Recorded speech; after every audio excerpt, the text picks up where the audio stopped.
He was the king of beauty, but behind the mirrors and the luxury, he hid wounds no one could see, until she, a simple seamstress, dared to touch him where it hurt the most, and what her fingers healed, not even time dared to erase.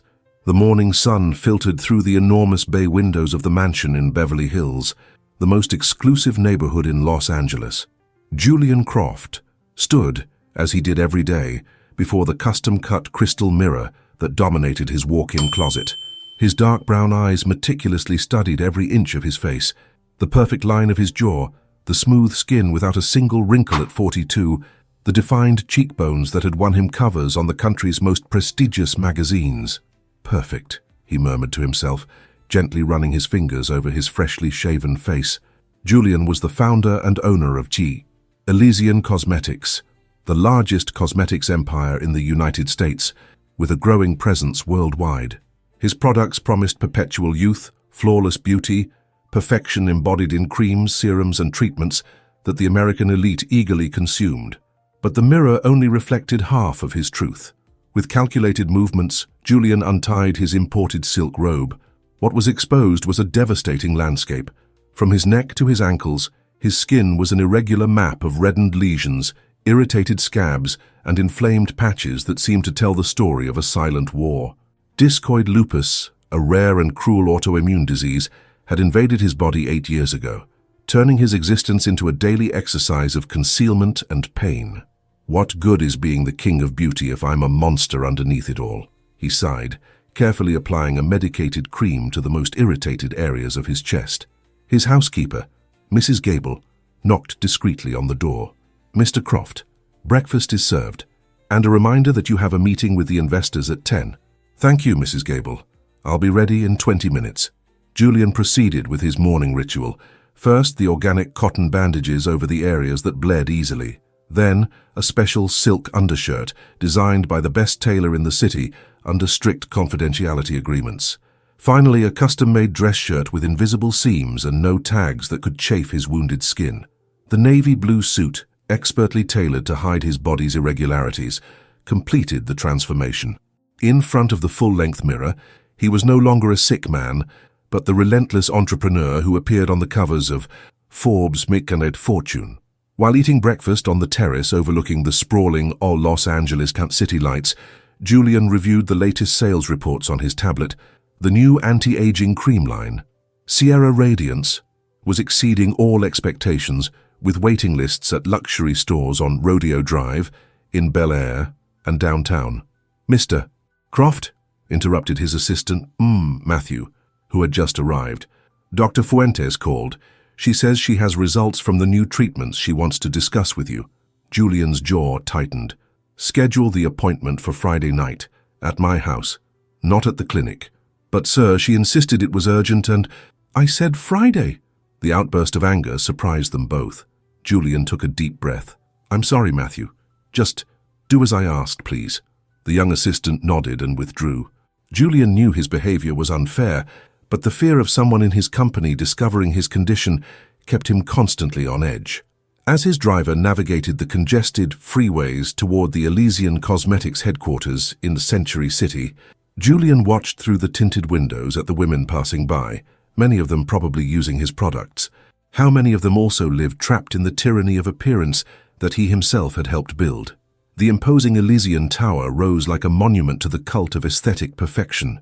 In the lobby, a fountain of white Vermont marble served as the base for a polished bronze sculpture representing the stylized silhouette of a woman. The walls displayed photographs of models with perfect skin and symmetrical faces, all retouched to the point of unreality. "Good morning, Mr. Croft," the receptionist greeted with a rehearsed smile. Julian noticed how she instinctively straightened up and sucked in her stomach in his presence. In the private elevator to the 30th floor, Julian allowed himself a moment of weakness. The pain in his back was particularly intense that morning, and one of the lesions on his left side had begun to weep, threatening to stain his shirt. He pulled a small vial of painkillers from his inner jacket pocket and swallowed 2 pills without water. The meeting with the investors went as usual. Impressive numbers, ambitious projections, and applause at the announcement of the expansion into European markets. No one could imagine that behind that facade of success and confidence, Julian was counting the hours until he could return to the solitude of his mansion and free his tortured body from its prison of fabric and expectations.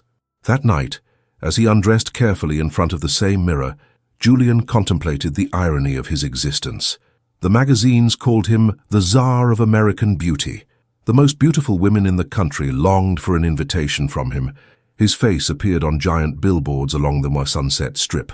But the truth was that he, Julian Croft, lived in constant fear of being discovered. His empire was built on the promise of a perfection that he himself could not achieve. "What's the use of having all this?" he murmured to the mirror, "when my greatest achievement each day is to remain invisible in my own vulnerability." With fingers trembling from exhaustion, he applied the medications to his open wounds. Tomorrow would be another day of pretending, another day of hiding the real Julian Croft behind bespoke suits and calculated smiles, another day in the empire of vanity that he himself had created and that now held him prisoner. The ballroom of the Heroine, Beverly Wilshire Hotel sparkled under the light of hundreds of strategically placed candles. The cream of the crop of Los Angelesian society had gathered for the launch of Elysian Cosmetics' new line, Eternity, promised as the ultimate revolution against aging. Julian Croft, clad in an Oxford grey suit that perfectly concealed his condition, watched from a strategic corner as the event his team had organized with military precision unfolded. Air String Quartet played instrumental versions of contemporary ballads, while waiters circulated with trays of gourmet fusion canapés and glasses of French champagne. But his eyes, as always, instinctively searched for Sofia Castellanos. He saw her enter the ballroom, and everything seemed to stop. The official ambassador for Elysian Cosmetics was a vision in a coral-colored dress that hugged every curve of her body like a glove.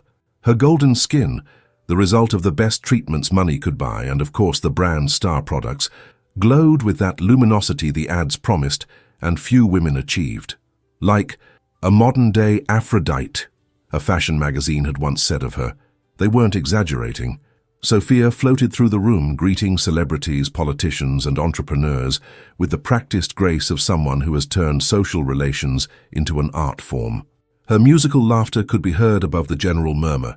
Her delicate gestures seemed choreographed to maximize her natural elegance. Julian watched her from a safe distance, like someone admiring a priceless work of art behind a museum's velvet rope. He had financed her modeling career, made her the face of his brand, elevated her to icon status, and in the process, against all logic and professional judgment, he had fallen hopelessly in love with her. A love he kept buried under layers of professionalism and calculated distance, because getting too close meant risk, and risk was unthinkable. "Julian, my friend, what a success!"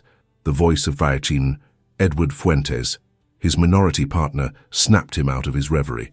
"The stock is going to skyrocket after tonight. Have you seen Castellanos? She's a goddess." "Sophia is an excellent brand ambassador," he replied with studied neutrality. "Her professionalism is impeccable." Edward laughed and clapped him on the back, a gesture Julian had to force himself not to dodge, fearing the contact might press on one of his open lesions.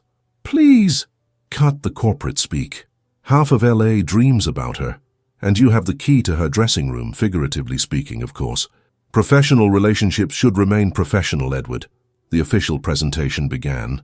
Julian took the stage and gave a perfectly rehearsed speech about the philosophy behind eternity: beauty as power, youth as a right, perfection as an attainable goal.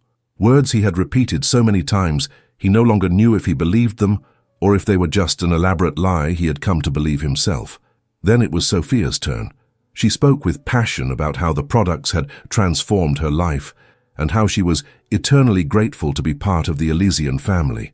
Her eyes briefly met Julian's during her speech, and he felt that familiar pit in his stomach, a mix of desire and terror. The formal part of the event concluded with a toast. The lights dimmed further, giving the room an air of calculated intimacy. The music volume rose and the atmosphere relaxed as waiters circulated with more champagne. It was then that the unthinkable happened. Sophia approached him directly, with that smile that had sold millions of dollars in products. "My dear Julian, always so serious," she said, positioning herself much closer than he considered his safe zone. Don't you think you deserve to celebrate your own success a little? Her perfume, custom-made for her by a French house, enveloped him like an intoxicating cloud. Julian maintained his professional smile as he took an almost imperceptible step back. Every launch is just the prelude to the next, Sophia. There's no time for prolonged celebrations in this business. She pouted her perfect lips in a practiced gesture. All work and no play makes Julian a dull boy, she cooed, raising her glass. Let's at least toast to tonight. As they clinked glasses, a few drops of champagne splashed onto Julian's white shirt. The liquid was quickly absorbed by the fabric, momentarily sticking it to his skin. Sophia's eyes, trained to notice imperfections after years in front of the cameras, immediately caught the irregular contour revealed beneath the damp cloth. What is that? She asked with that mix of curiosity and horror that beautiful people don't bother to hide when faced with what they consider ugly. Julian's heart raced, but his face remained impassive. Years of practice in the art of deception allowed him to respond with rehearsed calm. An old scar, surgery from years ago. Oh, how awful, she exclaimed, subtly pulling away. I hope it's not contagious, she added with a little laugh that was meant to be playful, but sounded like shattering glass to Julian's ears.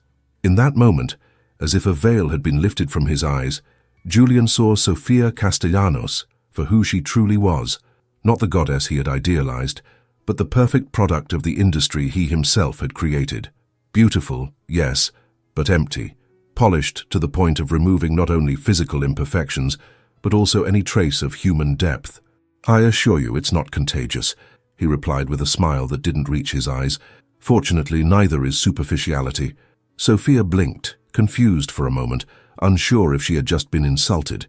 But before she could decide, a photographer approached asking for a picture of them together, and she immediately adopted her professional smile, forgetting the incident. As he posed mechanically beside her for the cameras, maintaining the cautious distance he had imposed on himself, Julian understood the bitter irony of his situation. He had built an empire dedicated to the worship of the superficial, and now he was a prisoner of that same ideal. He had fallen in love with a woman who perfectly represented the brilliant emptiness his products sold, and the worst part was, he couldn't blame Sophia. She was simply the perfect result of the world he had helped create and sustain, a world where a scar was a source of horror, where imperfection was unforgivable, where artificial beauty triumphed over human authenticity. When the cameras finished, Julian excused himself with a polite lie and quietly left the event. In the solitude of his car, as his driver took him back to his empty mansion in Beverly Hills, he finally allowed himself to feel the pain Sophia's words had caused. It wasn't just the rejection that hurt. It was the sudden clarity with which he now saw the emptiness of his own existence.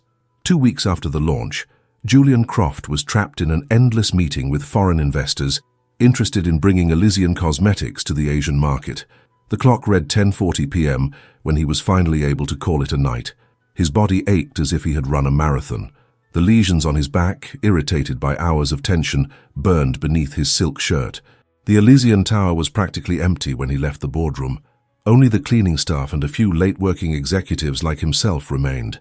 Julian headed for his private elevator, anxious to get to his car and then home, where he could finally free himself from the suit that felt more and more like a heavy suit of armor. Upon reaching the executive lobby, he noticed with irritation that his elevator wasn't responding. He pressed the button several times, cursing under his breath at this inconvenience at the end of a terrible day. After 5 minutes of fruitless waiting, his patience completely ran out. "Where the hell is the elevator operator?" he muttered, pulling out his phone to call security. But instead of making the call, a mix of exhaustion and indignation prompted him to go down to the service department in the second sub-level himself. If he had learned anything in his years of building an empire, it was that nothing communicated the importance of efficiency better than the unexpected presence of the boss. The service area hallway was poorly lit, a stark contrast to the ostentatious luxury of the rest of the building. Julian rarely visited this section, delegating such matters to middle managers.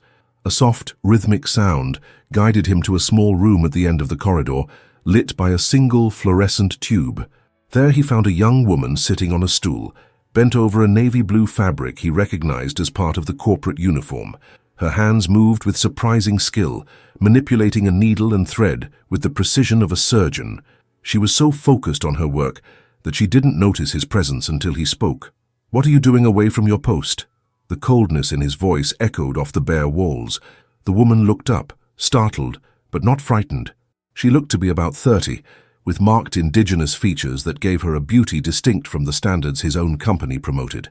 Her large, dark eyes met his directly, without the usual submissiveness he saw in lower-ranking employees.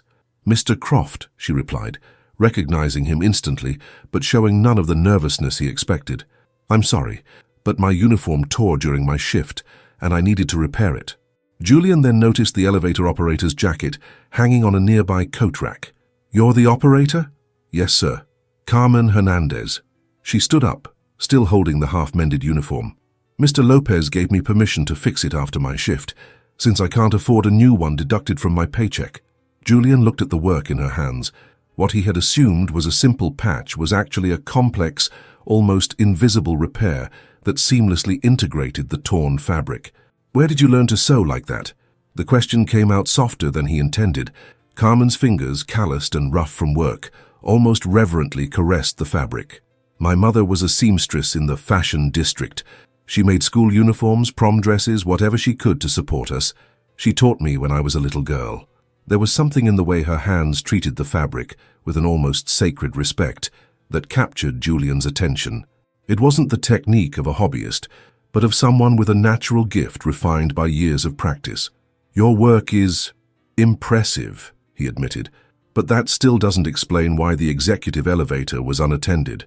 Carmen lifted her chin slightly. "My shift ended at 9, sir. The night shift operator called to say he'll be late because he's stuck in traffic on the 405. Mom." Julian stepped closer to examine the work. The stitches were so fine and precise they were almost invisible. "Why take such care with a simple uniform?" "My mother always said that dignity is in how you care for even the simplest things," Carmen answered with quiet conviction. "This uniform is how I present myself to others. If it's poorly mended, it reflects badly on me, not the company." Those words resonated with Julian with unexpected force. For a moment, he saw in this woman something that had been absent from his social circle for years: authenticity. There was no pretense in her pride for a job well done, no falsehood in her explanation. "Finish your repair and gather your things," he ordered abruptly. Carmen's face fell, but she maintained her composure. "Are you firing me, sir?" "From the elevator operator position, yes." She nodded with dignity, beginning to pack her sewing supplies into a small, worn bag. "I understand. I'll finish this at home and return it tomorrow." "You misunderstood me," Julian interrupted. "Starting tomorrow, you will work as my personal seamstress. My assistant will send you the details of the new contract, which includes lodging in the staff residence at my house in Beverly Hills." Carmen stared at him, dumbfounded. "Your personal seamstress? But I have no experience in high fashion. I don't need someone trained in French fashion houses. I need hands like yours." For the first time in a long time, Julian was acting on instinct, not calculation. "With one non-negotiable condition: absolute discretion about everything you see and hear." Carmen hesitated. "What about my sister? We live together. I support her while she finishes high school." Julian briefly considered rejecting this complication, but something in the woman's eyes stopped him. "Your sister can come with you. There's enough space in the staff house." The gratitude that lit up Carmen's face was so genuine, it was almost uncomfortable for Julian, accustomed as he was to the calculated emotions of his world. "Thank you, sir. You won't regret it." "I hope not," he replied, his usual tone returning. "Be at this address at 8 tomorrow morning." He handed her his personal business card, an extraordinarily rare gesture for him. "And bring samples of different types of stitching. I want to see everything you can do." As he walked back to the lobby to use the public elevator, Julian wondered if he had just made a mistake. Bringing a stranger into his personal space, where he would have to be vulnerable, went against all his rules of self-preservation. Yet, the image of those rough hands working so delicately on the fabric had awakened something he thought was dead inside him: hope. Perhaps those hands could weave not only fabrics, but more profound changes. What Julian didn't know was that this impulsive decision would be the first thread in a new design in the tapestry of his life. The sun was setting over the jacaranda trees in the garden when Carmen and her sister, Lucy, arrived at the imposing residence in Beverly Hills. A housekeeper greeted them and led them to the staff house, an elegant but discreet building at the back of the property. For the sisters, used to sharing a small apartment in East Hollywood, it looked like a palace. "All this for us?" whispered Lucy, a 15-year-old who stared in amazement at the 2 bedrooms, full bathroom and small living dining area. "Behave," Carmen warned. "Remember, we're here to work, not on vacation." They had barely finished unpacking their few belongings when the intercom buzzed. Julian's assistant informed them that Mr. Croft required Carmen's presence in the workshop in the main house. Immediately. "Be good and do your homework," Carmen told her sister before leaving, nervous but determined to prove her worth in this strange twist of fate. The workshop turned out to be a large, bright room in the east wing of the mansion, equipped with industrial sewing machines, tailor's dummies, and shelves full of luxurious fabrics. Carmen had never seen so much high-quality sewing equipment in one place, not even in the stories her mother told about the city's fashion houses. Julian was already waiting for her, dressed in dark slacks and a loose cotton shirt, a far cry from the impeccable suits he wore in public. "Mr. Croft," she greeted respectfully. "Carmen," he gave a curt nod. "I suppose you're wondering why you're really here." "To sew your suits, sir." "To sew very particular suits," he corrected, pacing the room like a caged animal. "Before we continue, I must insist on absolute confidentiality. What you see in this room, you cannot discuss with anyone." "Absolutely no one." Carmen nodded, intrigued by his extreme seriousness. "I understand, sir." Julian took a deep breath. He seemed to be fighting an internal battle, torn between the need to trust and the habit of secrecy. Finally, with a gesture that was half vulnerability and half defensive challenge, he began to unbutton his shirt. Carmen instinctively took a step back, confused and alarmed. "Sir, I don't get the wrong idea," he interrupted bitterly. "I'm not interested in you that way. I need you to see what you will have to hide." When the shirt fell away, Carmen held her breath. Before her was a body marked by an irregular mapping of lesions in various stages, some open and red, others forming dark scabs, some just beginning to scar. The marks extended from his neck to where his pants allowed, forming a painful mosaic of physical suffering. Julian met her gaze with a mix of defiance and shame. "I have severe discoid lupus, complicated by chronic atopic dermatitis, a rare autoimmune condition. The best dermatologists in the US and Europe have tried to treat it. Nothing works completely." Carmen's face remained serene, though inside she felt a deep compassion. There was no repulsion in her eyes, only understanding. "I need clothes that don't irritate my lesions but keep my public image intact," he continued. "Fabrics that breathe without rubbing open wounds, seams that don't press on inflamed areas, and all of it without anyone, absolutely anyone, being able to detect my condition." Slowly, like someone approaching a wounded animal, Carmen took a step forward. "May I?" she asked, holding out her hand. Julian gave an almost imperceptible nod, tense as a violin string. He expected to see hesitation, disguised disgust, or worse, the condescending pity he so despised. But Carmen's fingers touched one of the lesions on his shoulder with a professional delicacy that surprised him. There was no hesitation in her touch, only a calculated softness that seemed to assess texture and sensitivity without causing more pain. "My mother suffered from bed sores in the last years of her life," she explained matter-of-factly as she examined another lesion near his collarbone. "She was bedridden from diabetes.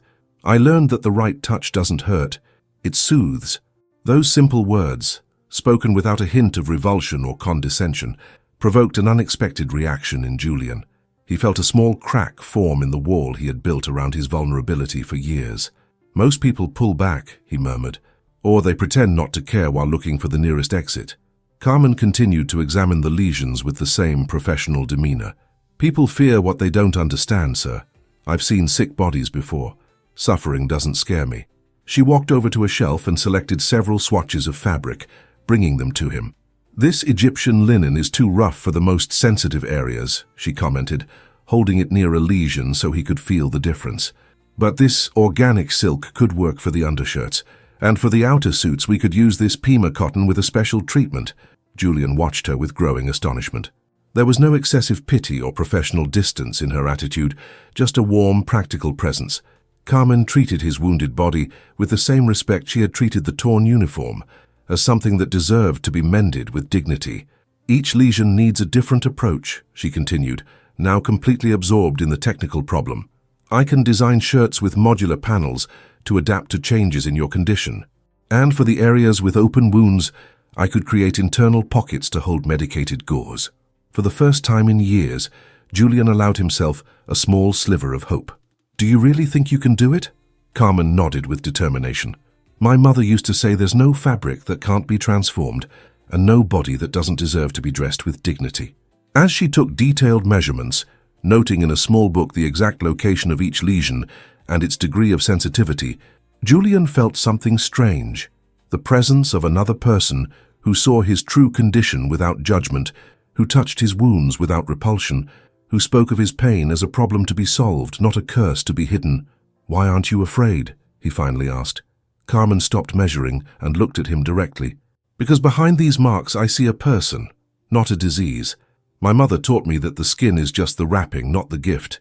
That answer, so simple yet so profound, completely shattered the crack in Julian's defensive wall. For the first time in a long time, someone saw beyond the facade of the magnetic tycoon and the disease-scarred body. Someone saw the man. I'll have the first designs for you tomorrow, she said, gathering her notes.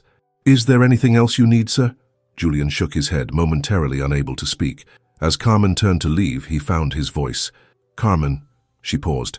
Thank you. It was a simple word, but spoken with such raw sincerity that they both understood its true meaning.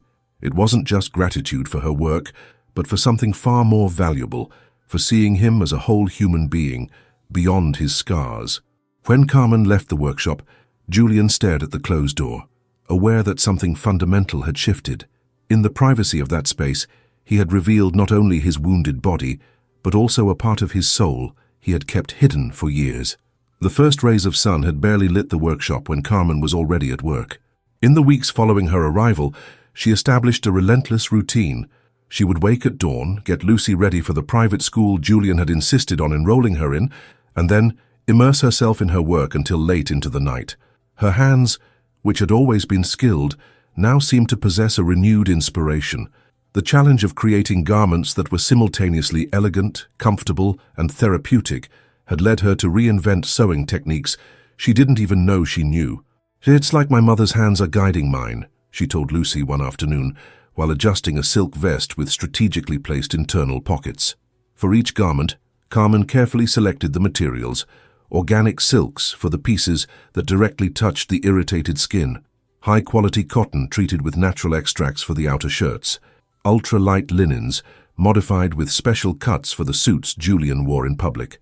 Julian noticed the difference immediately. For the first time in years, he could go through an entire day without feeling like his clothes were an instrument of torture. The shirts didn't stick to his open wounds. The pants didn't chafe the lesions on his thighs. The jackets distributed their weight so that no single point put pressure on inflamed areas.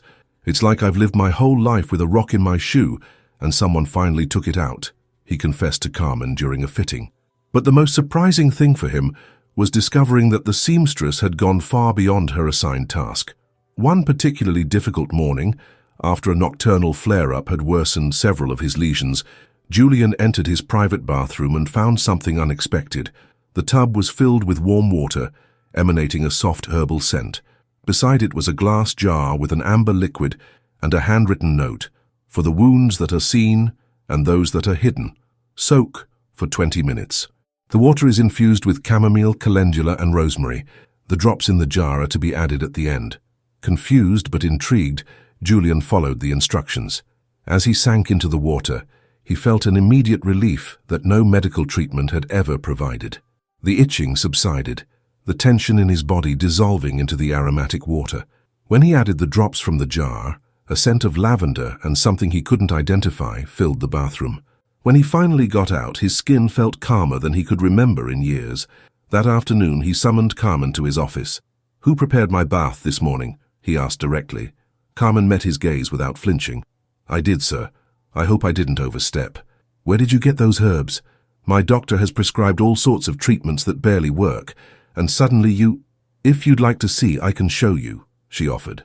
Intrigued, Julian followed her out of the main house past the staff quarters to a forgotten corner of the property bordering the perimeter wall. There, in what was once a barren patch of weeds, he discovered a small but meticulous medicinal herb garden. Arranged in neat rectangles were dozens of different herbs, chamomile, rosemary, lavender, thyme, mint, aloe vera, calendula, sage, arnica, mullein, and many others he didn't recognize. "You did this?" he asked, genuinely amazed. Carmen nodded as she knelt to pull a few stray weeds. "Your groundskeeper, Gus, gave me permission to use this space. He said no one ever came back here. But how do you know which herbs to use for my condition?" Carmen reverently touched the leaves of an ordinary-looking plant.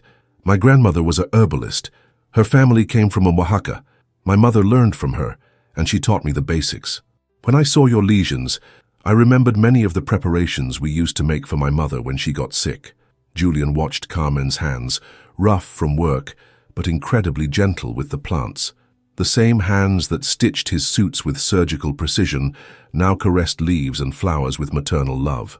"My grandmother used to say the earth gives us remedies for all our ailments, if we know how to listen," she continued, snipping a few sprigs of rosemary with a small knife. "These plants are ancient medicine, sir. They don't promise miracles like your expensive creams, but they have eased suffering for centuries." There was something hypnotic about watching her work in that small green space. Carmen seemed different here, freer, more connected to something deep and ancestral. "Why do you go to all this trouble?" Julian finally asked. "Your job is to make my clothes, not all this." Carmen stood up, holding a small bunch of aromatic herbs. "True beauty is in recognizing the humanity in each person, even in their imperfections," she replied with disarming simplicity. "My mother taught me that healing and sewing are both acts of love, not just jobs." Julian felt those simple words penetrate deeper than any of the motivational speeches he had heard in his privileged life. In this forgotten corner of his own property, a woman he barely knew had created a sanctuary not only for medicinal plants, but for a kind of wisdom that money couldn't buy. "Tonight, I'll prepare a different bath," Carmen said, "with mullein and arnica. It will help with the inflammation in your back." "How do you know my back is worse?" A faint smile touched Carmen's lips. "By the way you walk, sir. Your shoulders tense up when the lesions on your back are inflamed." This observation, so precise and attentive, left Julian speechless. How long had it been since anyone had truly looked at him? Not at his wealth, not at his power, not at his carefully maintained appearance, but at him, the vulnerable man behind the facade. "My grandmother said we all have two kinds of wounds," Carmen added, as she gathered her gardening tools. "The ones you can see, and the ones that are hidden. Sometimes when you heal the first kind, the second kind starts to heal too." That night, as he soaked in the bath Carmen had prepared, Julian reflected on her words. The herbs from the secret garden were soothing the fire in his skin, but something else was happening, something he couldn't rationally explain. A kind of peace was beginning to seep into the darkest corners of his being. For the first time in years, he allowed himself to close his eyes without fear, to surrender to the feeling of relief without the constant vigilance he had imposed on himself. And in that moment of accepted vulnerability, he felt something fundamental was changing within him. "The ones you can see, and the ones that are hidden," he murmured to himself, as the scent of the herbs enveloped him like an embrace he had forgotten he needed. Carmen's hands, her small secret garden, and her simple wisdom were offering him a balm more powerful than any medicine he had ever tried, the possibility of being seen, truly seen, without needing to hide. The Elysian Cosmetics annual gala was fast approaching. The media billed it as the most exclusive event of the year, a night where the American elite and international celebrities would gather to celebrate beauty, youth, and the success of Julian's brand. The halls of the Argeti Center, with its commanding views of the city, had been reserved and transformed for the occasion. Sofia Castellanos, as the lead ambassador, would undoubtedly be the center of attention. The magazines were already speculating on which designer she would choose for the night, while rumors of a possible romance between her and Julian Croft circulated with renewed vigor in the society columns. In the mansion's workshop, Carmen worked tirelessly on a special project, an impeccable tuxedo for Julian. Unlike conventional suits, this was a masterpiece of textile engineering. The inner lining, made of silk treated with calming infusions, included modular panels that allowed for adjustments depending on the state of his lesions. The seams, practically invisible from the outside, were designed to exert no pressure on any sensitive point. The black velvet details not only added elegance, but also served the strategic function of distracting from any irregularity in his posture, caused by pain. "It's the best suit I've ever made in my life," Carmen commented to Aunt Lucy, who was admiring the nearly finished garment. "Mr. Croft will be able to move all night without feeling any discomfort." 3 days before the event, Julian summoned Carmen to his office. His condition had improved markedly thanks to the seamstress's care, but the stress of the impending event had caused minor flare-ups on his hands and neck. "The suit is ready, sir," Carmen reported as she entered, assuming he had called her for a final fitting. "It's not just about the suit," Julian replied, pacing nervously around the room. "I want you to accompany me to the event, as my personal assistant." Carmen looked at him in surprise. "Me? But sir, those events are for important people. I'm just your seamstress." "You're the only person I trust completely," he explained, stopping in front of her. "I need someone who knows my condition, who can assist me discreetly if a problem arises with the suit or if the pain becomes unbearable." The sincerity in his voice disarmed any resistance Carmen might have had. "And Lucy?" she asked, thinking of her sister. "Mrs. Gabelin will stay with her. She adores that girl, you've noticed?" Carmen nodded. In recent months, the stern housekeeper had developed a special affection for the teenager, teaching her traditional recipes and telling her stories of her youth. "In that case, I'll need a dress," Carmen replied, mentally calculating if she would have time to make something appropriate. Julian smiled for the first time in the conversation. "I've already taken care of that. There are 3 options waiting for you in your room. Choose whichever you prefer." On the night of the event, Carmen barely recognized herself in the mirror. The dress she had chosen, a midnight blue design with simple yet elegant lines, transformed her figure and enhanced the natural dignity she had always possessed. Her hair, usually tied back in a practical bun, fell in soft waves over her shoulders. "You look like a princess," Lucy exclaimed, admiring her sister. "I feel like an imposter," Carmen confessed, nervously adjusting the shawl that accompanied the dress. When they met in the main foyer, Julian was momentarily speechless. The Carmen before him was not just his seamstress, but a beautiful woman whose beauty didn't rely on artifice. "You look very nice," he finally managed to say, aware of the inadequacy of his words. On the way to the Mount Getty Center, they reviewed the plan for the night. Carmen would remain close but discreet, alert to any sign that he needed assistance. She had a small clutch with natural remedies and tools to adjust the suit if necessary.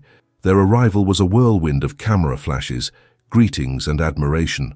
The tuxedo designed by Carmen worked perfectly. For the first time in years, Julian could move with ease, shake hands, and mingle without the constant pain that usually accompanied him at public events. "Croft, you look exceptionally well tonight," commented the editor of a major fashion magazine. "Who designed that tuxedo? There's something special about it." "It's an exclusive creation," Julian replied with an enigmatic smile, while Carmen remained discreetly a step away. The moment everyone was waiting for arrived when Sofia Castellanos made her grand entrance. Encased in a red dress that seemed painted onto her body, the model instantly captured every gaze. Like a bee to pollen, she headed straight for Julian. "Julian, darling," she purred, kissing the air near his cheeks. "This event surpasses all the previous ones. You are simply brilliant." During dinner, Sophia skillfully maneuvered to sit next to Julian, monopolizing his attention with anecdotes about her recent travels and photo shoots. Carmen, seated at the other end of the table, observed the interaction with a strange feeling in her chest that she refused to name. After dinner, when the orchestra began to play, Sophia practically dragged Julian to the dance floor. To the surprise of many, the normally reserved entrepreneur moved with a grace and confidence that few had ever seen in him. "You're different," Sophia whispered in his ear as they danced. "More confident, more attractive. You've always been handsome, but now there's something more." Julian smiled, knowing that the difference she perceived wasn't a change in him, but in how he felt in his own skin. Carmen's suit allowed him to exist without the constant pain that had been his companion for years. As the night wore on, Sophia's attention grew more intense, her compliments more explicit, her physical contact more frequent. Finally, during a break between songs, she moved even closer. "I've booked a suite at the Beverly Wilshire," she murmured in his ear. "We could continue the celebration in private, just you and me." The proposition hit Julian like a wave. After years of desiring this woman from afar, of imagining a moment just like this, it was finally happening. However, instead of the euphoria he would have expected, he felt a profound unease. "Give me a moment," he replied, gently pulling away. "I need to check something with my assistant." He found Carmen in a quiet corner of the hall, watching the party with attentive eyes. "Is everything all right, sir? Is the tuxedo bothering you?" "The tuxedo is perfect, Carmen." Julian took a deep breath. "It's something else. Sophia has invited me to spend the night with her." Carmen's expression remained neutral, though something unreadable flickered in her eyes. "I see. Do you need me to make your excuses for the rest of the event?" "You don't understand," he insisted, running a hand through his immaculately styled hair. "For years, I've wanted her to look at me like this. Now it's finally happened, but only because she doesn't know who I really am. She doesn't see my wounds. She only sees the mask you helped me create." Carmen watched him in silence for a moment, her serene gaze holding a wisdom that transcended her age. "Only you can decide if you want to be loved for your mask or for your truth," she finally replied softly. Those simple words resonated within Julian with the force of a revelation. In that moment, he understood that he was at a crossroads that would define not only his night, but the course of his life. Looking across the ballroom, he saw Sophia surrounded by admirers, beautiful and empty as a retouched photograph. Then he looked at Carmen, whose beauty came not from perfection, but from something deeper, more authentic. "Thank you," he said simply, before turning back to where Sophia was waiting.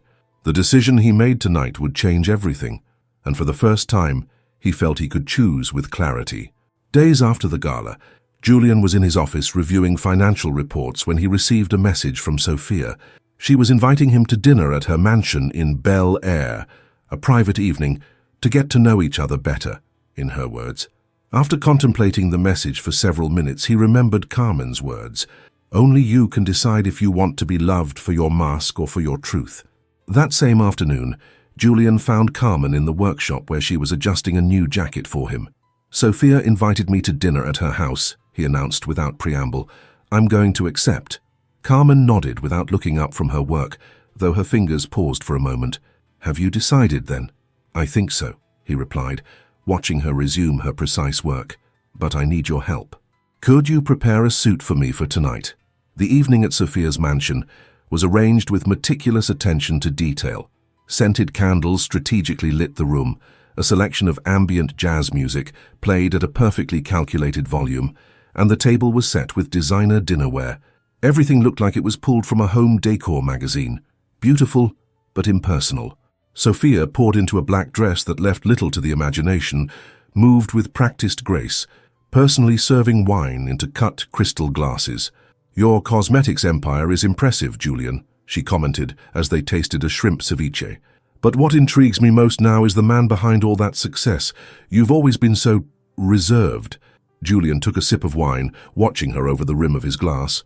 In another time, he would have been overwhelmed by her beauty, by the mere possibility of being alone with her. Now, however, he noticed the calculated perfection of every movement, the way each compliment seemed rehearsed in front of a mirror. "Reserve is a hard habit to break," he replied with a polite smile. "Well, I'm determined to break all your habits tonight," she purred, sliding her fingers up his arm in a deliberate caress. Julian's heart sped up, but not with anticipated desire, with fear. Under the special shirt Carmen had made, his lesions had improved considerably, but they were still there, a map of imperfections that contradicted everything Sophia and her world represented. The dinner continued with increasingly direct compliments and seemingly casual touches. Sophia did not hold back her advances. "I've always admired your business vision, your empire. Now I admire the man behind it all," she murmured, leaning toward him until her perfume enveloped him like an intoxicating cloud. "There's something different about you lately, something more intense."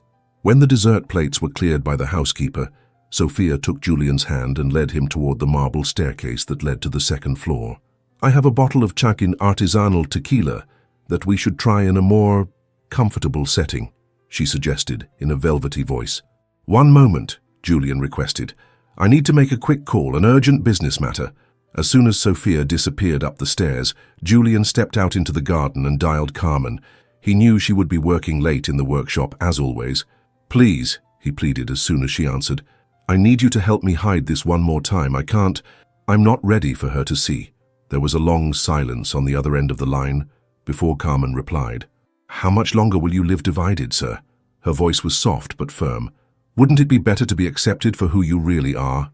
You don't understand, Julian insisted, desperation seeping into his voice. Someone like Sophia would never— I understand more than you think, Carmen interrupted, with a quiet conviction that left him speechless. If you truly want my advice, use the calendula ointment I left in your travel kit. It will reduce the redness, but it won't completely hide the marks. The rest is up to you. After hanging up, Julian stood motionless in the garden, breathing in the scent of the bougainvillea climbing the walls. Carmen's words echoed in his mind. For the first time, he truly considered the possibility of showing himself as he was, with all his imperfections. With slightly trembling hands, he took the small jar Carmen had mentioned from his inner jacket pocket and applied the ointment to the most visible lesions on his neck and hands. The herbal scent calmed him momentarily. When he entered Sophia's master bedroom, she was waiting, reclined on a chaise lounge with 2 glasses of tequila served on the side table. The lighting was dim, strategically designed to flatter her figure. "I thought you'd changed your mind," she commented with a practiced pout. "I've never been good at running away from difficult situations," he replied, approaching to take one of the glasses. Sophia rose in a fluid motion, closing the distance between them. Her fingers began to work on the buttons of Julian's shirt. "You're wearing far too many clothes for a tequila tasting," she joked in a husky voice. Julian didn't stop her hands, though every fiber of his being screamed in panic. In the dim light, Sophia didn't immediately notice the marks on his skin as she slowly unbuttoned his shirt. Her fingers glided over his chest in caresses that, Julian noted with surprise, felt strangely mechanical, like rehearsed moves from a learned choreography. There was no real curiosity in her touch, no desire to discover, only the replication of gestures she knew were effective. Her hands weren't truly exploring Julian. They were executing a script of seduction perfected with practice. An unsettling feeling washed over him. These caresses, which he had dreamed of for years, brought him none of the comfort or connection he craved. They were as artificial as his own company's ads, promising an intimacy that didn't truly exist. On a sudden impulse born not of fear, but of a deep desire for authenticity, Julian reached out and switched on the bedside lamp. The room was flooded with light. "What are you doing?" Sophia asked, squinting at the abrupt change. "I want to see you properly," he answered with a calmness he didn't know he possessed. "And I want you to see me, the real me." Sophia smiled, interpreting his words as part of the seduction game, but as her eyes adjusted to the light and focused clearly on Julian's partially exposed torso, her expression changed abruptly. The marks were visible now, reddened areas, healing scars, the undeniable evidence of his condition that no ointment could fully conceal.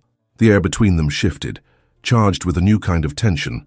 The mask had finally fallen, and Julian Croft, the beauty mogul, was exposed in his most vulnerable truth before the woman who embodied the unattainable ideal he himself had helped create. The look in Sophia's eyes began to transform, and Julian knew the moment of truth had arrived. Under the lamp's unforgiving light, the marks on Julian's body became starkly evident, impossible to ignore or disguise. The map of lesions he had so carefully hidden for years was now exposed to Sophia's horrified gaze. Her reaction was immediate and visceral. Sophia recoiled as if she had touched fire, her face contorting into a grimace that completely transformed her studied beauty. "What is that?" she exclaimed, instinctively covering her mouth with her hand. "Is it contagious? Why didn't you warn me?" Her voice, which minutes before had dripped with seduction, now vibrated with a mixture of horror and indignation that Julian knew all too well. It was the very reaction he had feared his entire life, the reason he had built impenetrable walls around his truth. "It's not contagious," he replied with a calmness that surprised even himself. "It's discoid lupus, combined with severe atopic dermatitis." Sophia took another step back, grabbing a silk shawl from the back of a chair as if it were a shield. "That's disgusting." The disdain in her voice was palpable. You're Julian Croft, the owner of Elysian Cosmetics. How can someone who sells perfection look like that?" Each word was an arrow aimed precisely where it could hurt the most. And yet, to his own surprise, Julian didn't feel the crushing shame he had anticipated. Instead, a strange sense of liberation began to expand in his chest. "I am exactly that," he confirmed, slowly buttoning his shirt without haste or shame. A man who sells an illusion that not even he can achieve. The difference is that now, I accept that truth. Sophia stared at him as if he were a stranger, as if the man before her was not the same one she had been courting all night. I can't believe you deceived me like this, she snapped, indignation gradually replacing her initial shock. Do you realize what could happen if anyone finds out? If people knew that the Tsar of American beauty is this? My condition doesn't define who I am, Sophia, Julian replied, although it seems that for you, it does.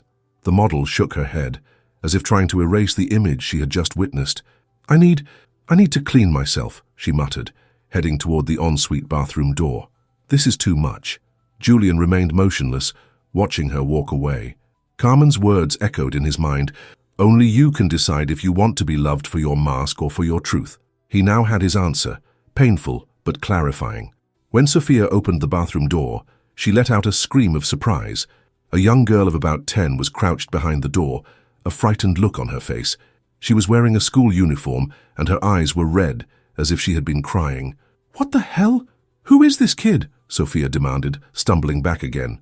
What is a child doing in my bathroom? Before Julian could react, a figure appeared in the bedroom doorway.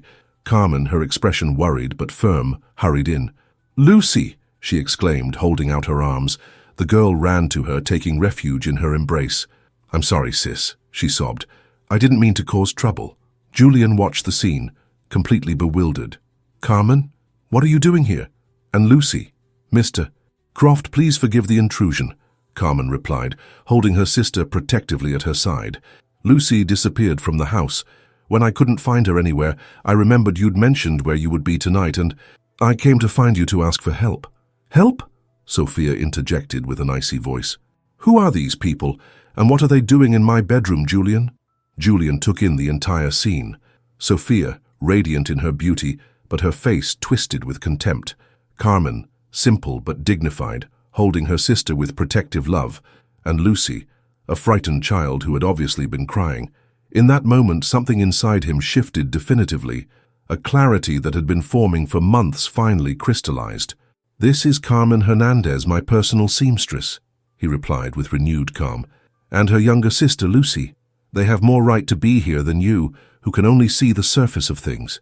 Sophia narrowed her eyes, incredulous. Excuse me? Your personal seamstress? This common servant and her brat have more right than I do in my own house?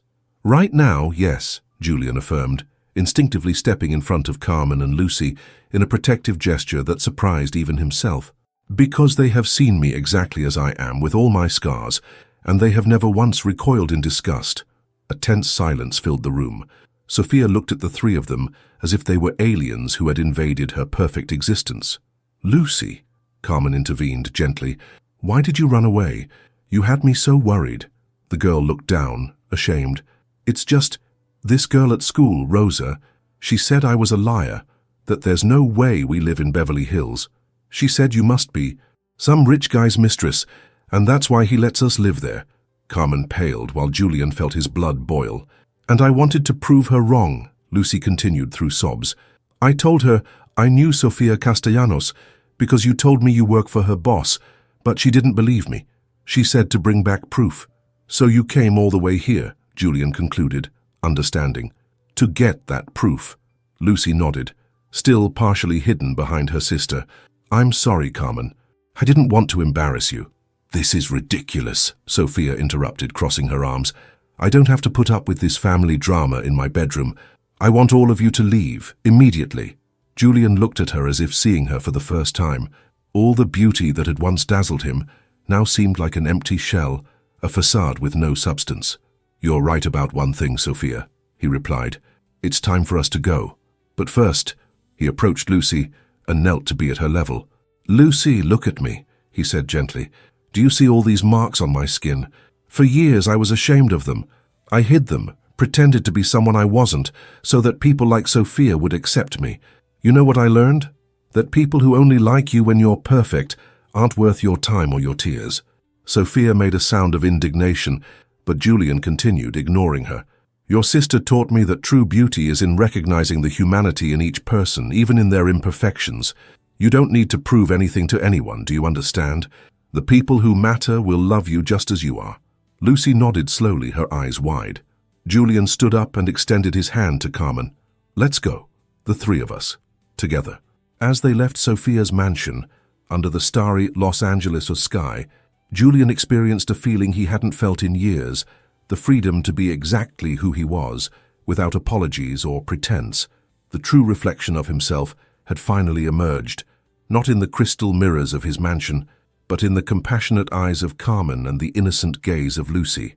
Julian's car was waiting in front of Sophia's mansion.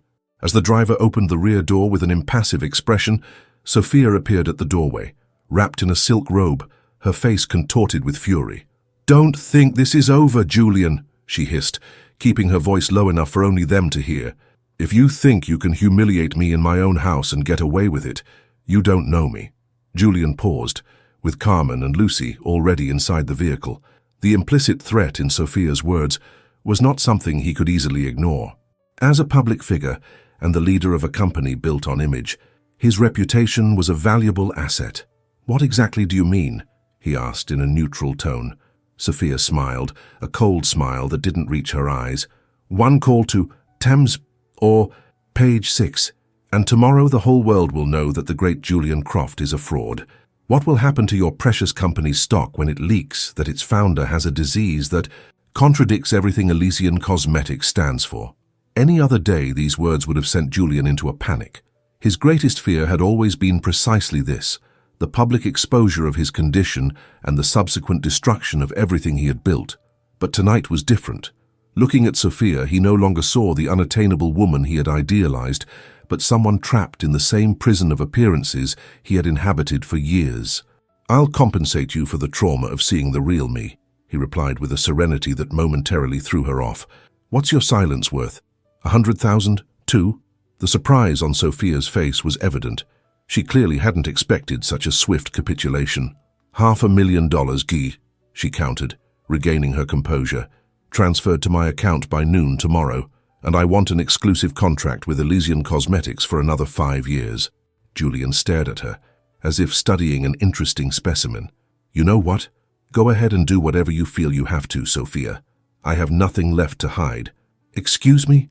The disbelief in her voice was palpable. "I'm tired of hiding," Julian continued. "Tired of pretending to be someone I'm not. If you want to tell my secret, go ahead. Maybe it's time the world knew that the perfection we sell is just an illusion." Without waiting for a reply, Julian got into the car, leaving Sophia speechless at the entrance of her mansion. During the ride back to Beverly Hills, a heavy silence filled the car. Lucy had fallen asleep with her head in Carmen's lap, exhausted by the day's emotions. Carmen gently stroked her hair, her gaze lost in the city's nightlights flashing by like shooting stars. Upon arriving at the mansion, Julian asked the driver to wait as he walked Carmen and Lucy to the staff house. The sleepy girl clung to her sister as they moved through the garden, lit by discreet lamps. Once inside, Carmen tucked Lucy into her small bed. The girl, half asleep, briefly opened her eyes. "Is he going to kick us out now?" she asked, her drowsy voice thick with worry. The question, so direct and innocent, hit Julian like a punch to the gut. He knelt by the bed to be at the little girl's level. "No, sweetie," he answered with a softness that surprised even Carmen. "In fact, I'd like for you and your sister to stay forever if you'll have me." Lucy smiled before closing her eyes again, as if that answer was all she needed to sleep peacefully. Carmen covered her sister with a vibrantly woven blanket, clearly a handmade piece. "It's from my mother's village," she explained at Julian's curious glance. "It's the only thing we have left of hers, besides her teachings." Julian nodded, noticing the care with which Carmen tucked the child in. In all these months he had never seen Lucy up close, nor had he truly understood the bond between the sisters. "I didn't know Lucy visited you at the mansion," he commented as they stepped out of the room, leaving the door ajar. Carmen looked down, visibly uncomfortable. "Yes, about that. I must apologize, sir. Some nights when you were out, I would bring her to the main house. I had no one to leave her with when Mrs. Gable was off, and she sometimes has nightmares if she's alone. I know I broke the rules, and I'll understand if—" "Why did you never really tell me about her?" Julian interrupted, genuinely intrigued. "I knew you had a sister in high school, but you never mentioned she was so young or that she calls you sis." Carmen sighed, sitting on a small armchair in the modest living room. My mother died when Lucy was just 8 months old. I was 19. Since then, I've been everything to her. Sister, mother, father, everything. She's called me sis since she started talking, and I never had the heart to correct her. Cultural note: in the original, the child calls her sister Mama. Sis is used here as a close, parental-like term of endearment that is more common in English. Julian sat across from her, processing this information that completely changed his perception of the woman who had been working so closely with him for months. "That must have been very difficult," he commented, imagining a Carmen barely out of her teens, saddled with the responsibility of raising a baby. "It was. It still is," she admitted. "But Lucy is my joy, my reason to keep going. I wouldn't change a thing." The silence that followed was heavy with unexpressed emotions, half-shared stories, and newly discovered vulnerabilities. "I think Sophia is going to make good on her threat," Julian finally said. "By tomorrow, all of Los Angeles could be talking about my lesions, my fraud." Carmen looked at him with those eyes that always seemed to see beyond appearances. "And does that worry you now?" "Strangely, no," he confessed. "I feel liberated, as if I've been carrying a weight for years and I can finally put it down. The truth always weighs less than lies, even if it hurts more at first," Carmen replied, with that simple wisdom that always disarmed him. Julian looked around the small home Carmen had created for herself and Lucy, modest but impeccably clean, with small personal touches that revealed love and care. A potted succulent on the windowsill, framed pictures on the wall, storybooks neatly arranged on a shelf. "The rules I made me," he said suddenly, "of absolute discretion, of professional distance. They were created to keep people away, not to protect anything valuable. It's time for new rules." Carmen looked at him expectantly, not knowing exactly what this declaration meant. "Starting tomorrow, I want you and Lucy to move into the main house," Julian continued. "There are more than enough rooms, and Lucy deserves her own space to grow and play." "Sir, that's not necessary. We're fine here, and—" "Please call me Julian," he interrupted gently. "And it's not charity, Carmen. It's recognition of what you and Lucy have brought into my life without even trying." In that moment, something shifted between them. No grand declarations or dramatic gestures were needed, just that silent acknowledgement of the invisible bonds that had formed, delicate yet strong threads that connected 3 lonely souls into an improvised but genuine family. "Thank you, Julian," Carmen replied, saying his first name for the first time, as if testing the sound of it on her lips.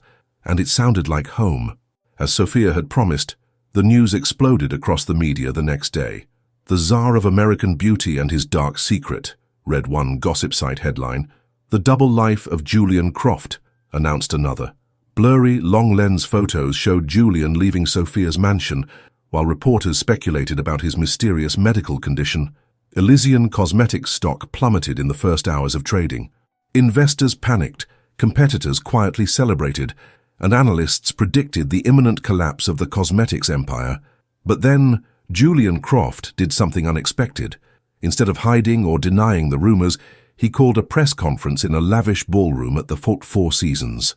With cameras from every national media outlet pointed at him, he walked onto the stage wearing a silk shirt with the sleeves rolled up, revealing the marks on his forearms for the first time.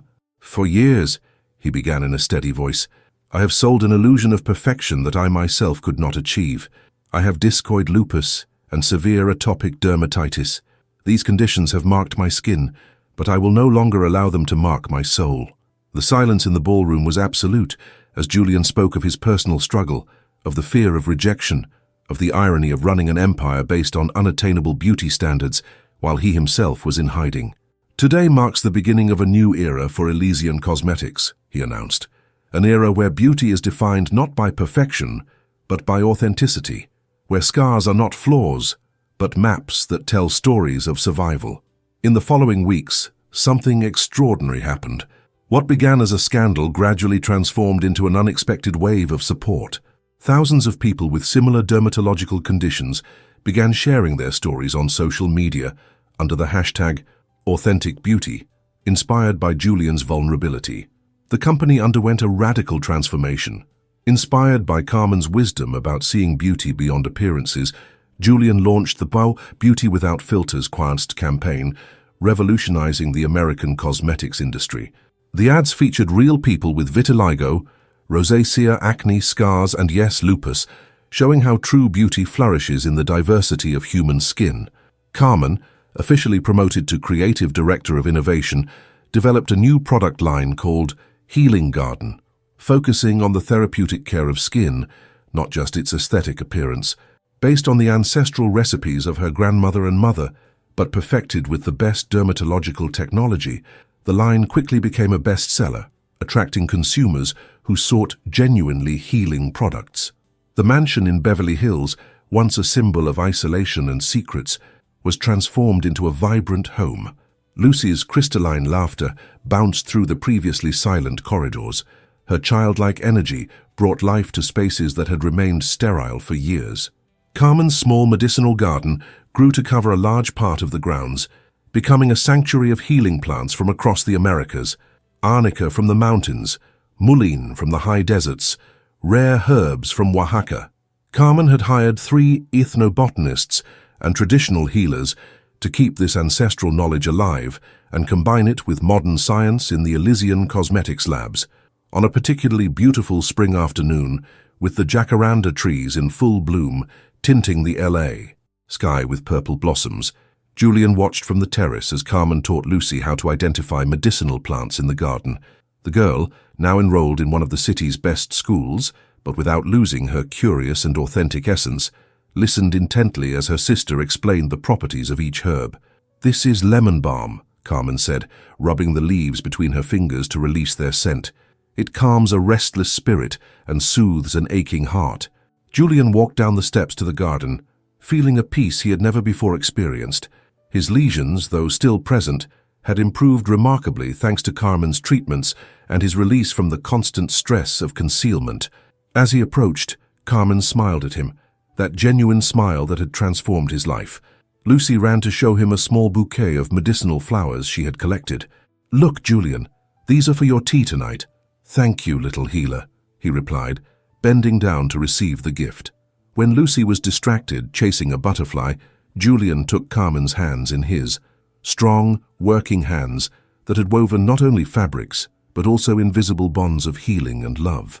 "You taught me that our scars are maps that tell stories of survival," he said softly. "That real beauty is in the courage to be authentic, not in manufactured perfection." Carmen looked into his eyes, those eyes that now saw so much more than just appearances. "Now I want to write a new story with you," Julian continued, pulling a small box from his pocket. "Carmen Hernandez, will you marry me?" Lucy, who apparently hadn't gone as far as it seemed, let out a shriek of joy and ran back to them. Say yes," she exclaimed, jumping with excitement. "Can we be a real family?" Carmen, with tears shining in her eyes, looked at her little sister and then at Julian. "The family we already are in our hearts," she replied, before nodding with a radiant smile. As Julian slipped the ring on her finger, a simple but beautiful silver design with small inlays of jade, he felt as though he had come full circle. The man who had once been terrified to show his true self was now giving himself completely, without reservations or masks. That night, as he watched Carmen and Lucy doze on the library sofa after a celebratory dinner, Julian reflected on the journey that had brought him here. He finally understood the most valuable lesson. True love doesn't just accept our imperfections, it transforms them, turning wounds into strengths and scars into testaments that we are stronger than our pain. The company would continue to transform, the industry would keep evolving toward more authentic standards, but the most important thing was this small makeshift family that had found beauty in imperfection and healing in shared truth. Outside, Los Angeles sprawled beneath the stars, glittering and chaotic, imperfect and authentic, like life itself.